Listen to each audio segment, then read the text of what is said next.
Info for patient. Infection ऐसी हैं जो बच्चों में ज़्यादा कॉमन है, लेकिन बच्चों के अलावा बड़े भी उससे मुस्तस्ना नहीं हैं।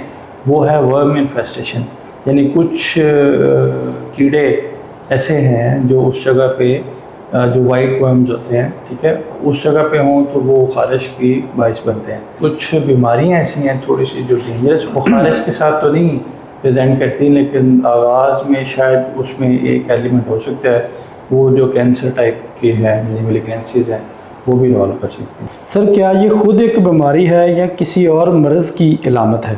ये बीमारी इट्सेल्फ स्केबिस का हिस्सा भी हो सकती है, और बाकी जो बीमारी हैं जिसमें हमने अभी बात की है, हेमराइड्स हैं, फिशर है, फिशुला है, या प्रोक्टाइटिस है, या खुदा न खासा अर्ली कैंसर्स हैं, तो उनमें ये, और अनहाइजीनिक कंडीशन जो हैं उनमें ये उसका हिस्सा, उस बीमारी की वजह से उसका हिस्सा हो सकता है। क्या ये किसी ख़तरनाक बीमारी जैसे कैंसर या इन्फेक्शन की इलामत हो सकती है? इन्फेक्शन तो कैंसर से कम ख़तरनाक है, लेकिन जैसे मैंने अभी गुजारिश की है कि अगर अब्सेस मान जाए, यानी पेरिनेल अब्सेस है, तो अब्सेस की जो आम वजह है वो बेसिकली इन्फेक्शन है।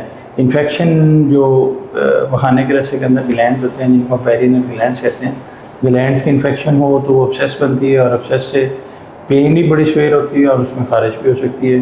तो ये इन्फेक्शन हैं जो कैंसर नहीं है, कैंसर से कम खतरनाक। अब वो उसको आप पास निकाल लें, उसको एंटीबायोटिक दें, उसकी ड्रेसिंग्स करें, वो ठीक हो जाती है। अगर पेशेंट को शुगर है, शुगर कंट्रोल करें, या और इसके अलावा प्रॉब्लम्स हैं तो उनमें सफाई सुथराई है, पानी में बैठना है, उन चीज़ों से वो आप ठीक कर लेते हैं। लेकिन अर्ली कैंसर्स जिसमें खारिश का एलिमेंट बस कम होने के बराबर होता है, लेकिन हो सकता है